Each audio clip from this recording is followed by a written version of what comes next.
जो मैंने नोटिस किया अपना हेयर लॉस का,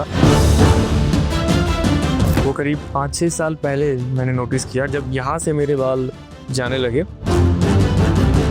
मुझे लगा कि एक मैच्योरिटी की एज हो रही है तो इसलिए जब सबके जाते हैं तो मेरी भी जाएंगी। ये कुछ ज़्यादा ही होने लगा। बिफोर और आफ्टर कैसा मेरा एक्सपीरियंस रहा, कैसी मेरी एक्सपेक्टेशंस थी, क्या वो एक्सपेक्टेशंस मेरे एक्सपीरियंस से मैच कर पाई या नहीं कर पाई? तो मैं कहूँगा डेफिनेटली यस, मैच कर पाई। 2 महीने हो चुके हैं मेरे को, तो आप देख सकते हैं यहाँ पे। हेलो, मेरा नाम शैलेंद्र सिंह है और मेरी एज 32 इयर्स है और मैं दिल्ली से बिलोंग करता हूँ। करीब 5-6-7 साल से मैं हेयर लॉस का एक्सपीरियंस कर रहा था अपनी ज़िंदगी में, बट मैंने सोचा कि let's go for that treatment thing. मैं अभी यहाँ पे आया हूँ क्यूएसटी हेयर ट्रांसप्लांट सेंटर पे, जो कि हरिद्वार में है। और ये मुझे लगता है कि जो मैंने नोटिस किया अपना हेयर लॉस का, वो करीब 5-6 साल पहले मैंने नोटिस किया जब यहाँ से मेरे बाल जाने लगे। मुझे लगा कि एक मैच्योरिटी की एज हो रही है तो इसलिए जब सबके जाते हैं तो मेरी भी जाएंगी। लेकिन धीरे धीरे as progression of the year ये कुछ ज़्यादा ही होने लगा। मैं देखने लगा कि मैं नहा रहा हूँ और तो तब भी शैम्पू कर रहा हूँ और तब भी वो बाल बहुत ज़्यादा नीचे गिर रहे हैं। और सोने के बाद मैं जब उठता हूँ तो तकिए पे बहुत सारे बाल मुझे बिखरे हुए मिलते हैं। तो इट वॉज लाइक मैं नोटिस तो कर लिया था बट मैं एक्सेप्टेंस नहीं कर पा रहा था उसकी। लेकिन as progression of the year फिर मुझे करना हुआ कि यस इट इज़ गोइंग, तो कुछ करना पड़ेगा। और आप मेरे से रीज़न पूछेंगे हेयर फॉल का, तो मैं ये कहूँगा कि सबसे पहले हमारा जेनेटिक्स बहुत इंपॉर्टेंट होते हैं। जीन्स कैसे दिए भगवान ने, वो तो आपके बस की बात नहीं है। लेकिन इसके साथ साथ कुछ लाइफस्टाइल चेंजेस भी होते हैं आजकल के जीवन में जो हम महसूस कर रहे हैं। फॉर एग्जाम्पल, आपका वर्क लाइफ बिल्कुल इम्बैलेंस हो चुका है, ठीक है। आपको स्ट्रेस इतना ज़्यादा हो चुका है, आपकी नींद पूरी नहीं हो पा रही है, आप अच्छा खाना नहीं खा पा रहे हैं। इसकी वजह से ये सब चीज़ें ज़्यादा इफेक्ट कर जाती है कभी कभार।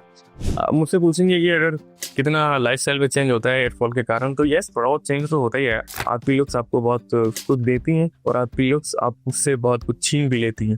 सब बोलते ही थे कि यार पार्टीज में जा रहे हो और इतनी छोटी उम्र में आपके बाल जा रहे हैं, और हमारे तो 50 साल की उम्र भी नहीं गए। तो यार उस टाइम के लाइफस्टाइल अलग था भाई, अब अलग है। अब आपको एक साथ में बहुत सारी चीज़ें मैनेज करनी पड़ रही हैं। पहले तो आप सिर्फ खेत में गए, एक दिन काम किया, वापस आ गए। अगर आप मुझसे पूछे कि होम रेमेडी क्या स्टार्ट करी, तो इंडियन हाउसेस में जो पहली होम रेमेडी होती है वो है ऑयलिंग मसाज, या दही लगा लेना, या कुछ रात को सोते हुए तेल लगा लेना एंड देन सुबह सुबह उसको वॉश कर देना। ठीक है कुछ समय के लिए, बट ये लॉन्ग टर्म इफेक्ट के लिए एक कारगर उपाय नहीं है। बिकॉज जो रीज़न है वो ऊपर नहीं, जो रीज़न है वो अंदर है।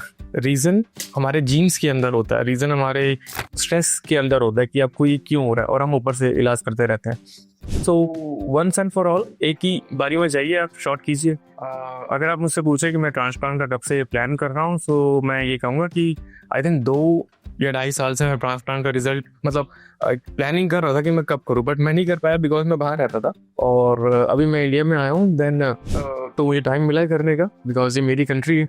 एंड यहाँ पे डॉक्टर्स की अगर मैं काबिलियत पूछूँ तो ये आई थिंक वर्ल्ड ओवर में सबसे अच्छे डॉक्टर्स, एटलीस्ट मेडिकल फैसिलिटीज़ बहुत अच्छी हैं हमारी कंट्रीज़ की।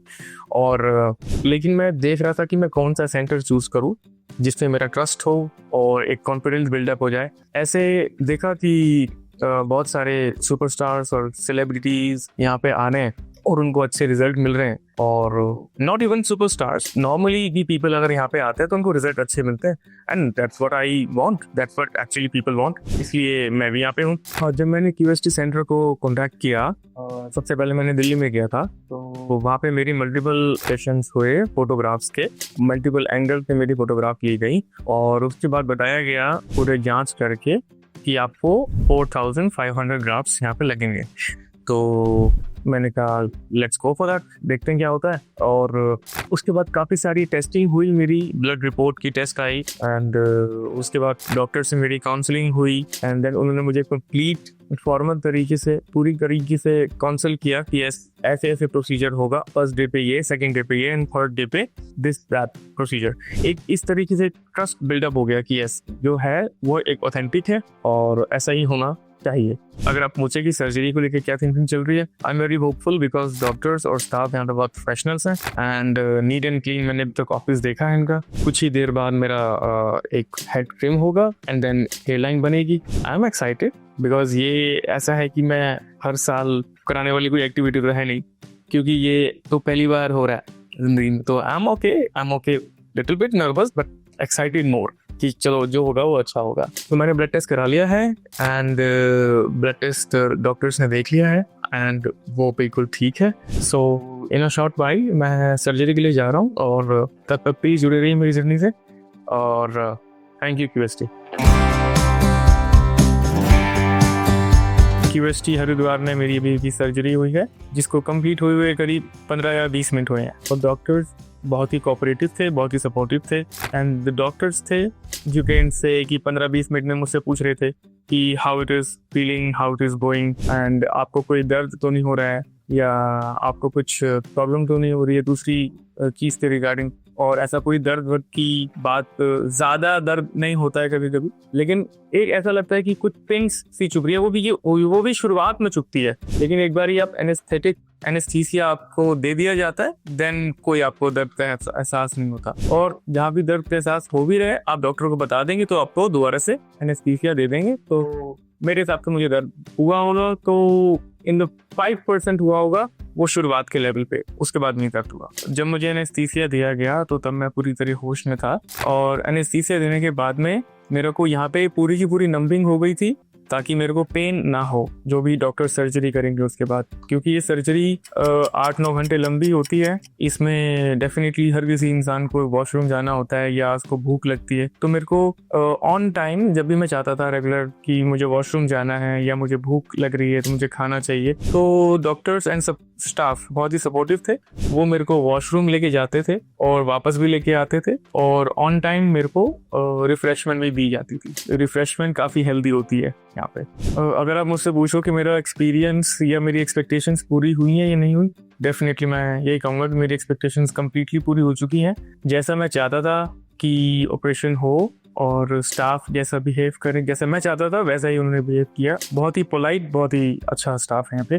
पोस्ट सर्जरी मेरी डॉक्टर से काउंसलिंग हुई है। उन्होंने मुझे पूरी की पूरी दवाइयाँ जो 1 महीने की है, जो प्रिकॉशनरी तौर पे लेते हैं, वो मुझे बताया है कि कैसे कैसे लेनी है। और एक सलाइन वाटर होता है जिसको आपको ये आधे घंटे में लेना होता है हर दिन में। और जैसे कि मुझे बताया है कि आपको दूध और चावल नहीं खाने हैं। तो ऐसे बहुत सारी प्रिकॉशनरी मेजर्स हैं जो कि डॉक्टर्स आपको लिख के देंगे ताकि आप भूलें ना। आपको ऑन द स्पॉट आपको डॉक्टर्स लिख के देंगे तो ताकि आप उसको याद रख सकें। वो स्पेशली आपके लिए ही होती है। ये थी मेरी 2 दिन की जर्नी जो कि मैंने आपके साथ में शेयर करी। बिफोर और आफ्टर कैसा मेरा एक्सपीरियंस रहा, कैसी मेरी एक्सपेक्टेशंस थी, क्या वो एक्सपेक्टेशंस मेरे एक्सपीरियंस से मैच कर पाई या नहीं कर पाई। तो मैं कहूँगा डेफिनेटली यस, मैच कर पाई। और आगे मैं शेयर करता रहूँगा कि मेरी हेयर की जर्नी में क्या हो रहा है। और लेट्स सी 1 महीने बाद मिलते हैं, मैं आपको दिखाता हूँ कि क्या इम्प्रूवमेंट है या क्या बेनिफिट है। Thank you. मेरा नाम शैलेंद्र सिंह है और मैं दिल्ली से बिलोंग करता हूँ। हेयर ट्रांसप्लांट मेरा 1 महीने पहले हुआ था, 5 मार्च को। हेयर फॉल तो लगा लीजिए पिछले शायद जब मैं 25-26 का हुआ था तब से मेरा हेयर फॉल हो रहा था। तो धीरे धीरे और स्टार्ट और तेज होने लग गया। तो सोचा कि फिर मैं करा दे। काम में तो प्रॉब्लम नहीं थी यार, बट प्रॉब्लम तो सोशल लाइफ में कभी कभी हो जाती है डेफिनेटली।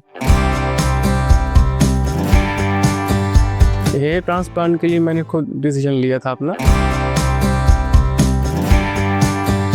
बहुत सारी रील्स और बहुत सारे क्विक शॉट्स से मुझे पता लगा। जब ट्रांसप्लांट हुआ तो उसके 1 हफ्ते तक तो बालों को मतलब छूना नहीं है ज़्यादा हार्श तरीके से। लेकिन 1-2 हफ्ते के बाद में आप हल्का हल्का स्क्रब उसको थोड़ा कर सकते हो। और शैम्पू आपको डेली टाइम करना, 2 टाइम करना था हर दिन, बेबी जॉनसन से या किसी ऐसे शैम्पू से जिसमें केमिकल्स कम हो। तो वो चल रहा है करीब 1 महीना। तो वो 1 महीने के बाद आज मैं PRP के लिए आया हूँ। मैं उसको पॉजिटिव रिव्यू दूंगा QST हेयर ट्रांसप्लांट के लिए। और मेरे कुछ 2-3 दोस्त हैं जिन्होंने बोला भी है, तो हो सकता है कि वो भी यहाँ पे आए। जब मैं बालों में हाथ मारता था तब थोड़े से बाल ऑटोमेटिकली टूट के हाथ में आ जाते थे, तो ये मैटर ऑफ कंसर्न रियली हो गया था। ये बाद से फिर मैंने एक शॉर्ट हेयर रखने का एक स्टाइल अपना लिया था एंड लेकिन ये बढ़ते ही रहा। फिर मैं QST क्लिनिक पे आया था अपना ट्रीटमेंट लेने के लिए और यहाँ पे सर्जरी कराने के लिए हेयर ट्रांसप्लांट की, जो कि मैंने अभी 2 महीने पहले कराई है और मेरी इसमें एक अभी PRP हो चुकी है और मैं आज दूसरी PRP के लिए यहाँ पे आया हूँ। जब ये महसूस किया मैंने कि थोड़ा बॉल्डनेस के करीब जा रहा है, तो फिर मैंने शॉर्ट हेयर रखना स्टार्ट किया था, ताकि मतलब मैंने सुना था कि ये शॉर्ट हेयर रखने से फिर आगे जो बाल आते हैं वो मोटे आते हैं, थिक हेयर्स आते हैं, बट ऐसा मुझे लगा नहीं। और उसके बाद में तो फिर वो प्लान मेरा कैंसिल हो गया। लेकिन फिर मुझे QST के बारे में पता लगा सोशल मीडिया से और तब मैं यहाँ पे आया and then I got it done, ये ट्रांसप्लांट। उसके बाद से 2 महीने हो चुके हैं मेरे को। आप देख सकते हैं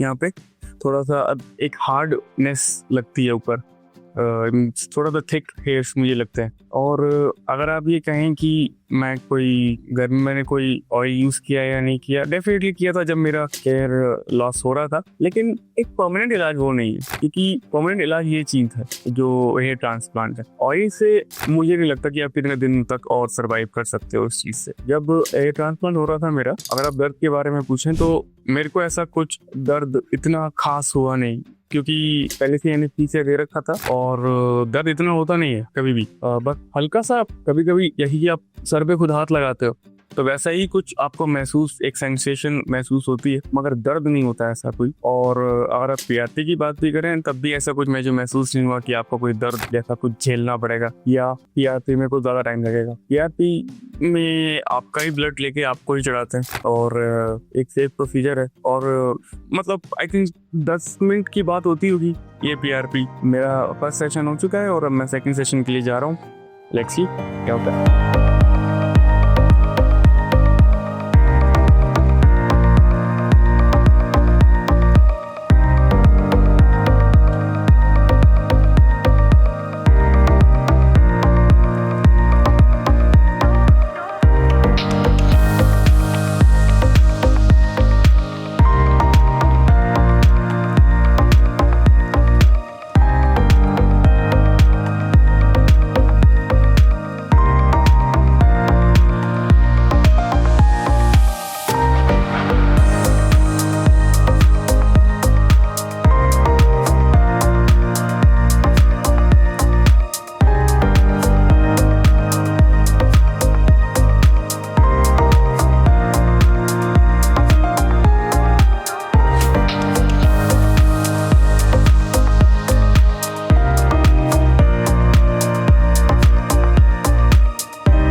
Hello friends, if you have not subscribed to our channel yet, please like this video, share and subscribe to our channel, and don't forget to hit the bell icon so that you will get update on every video.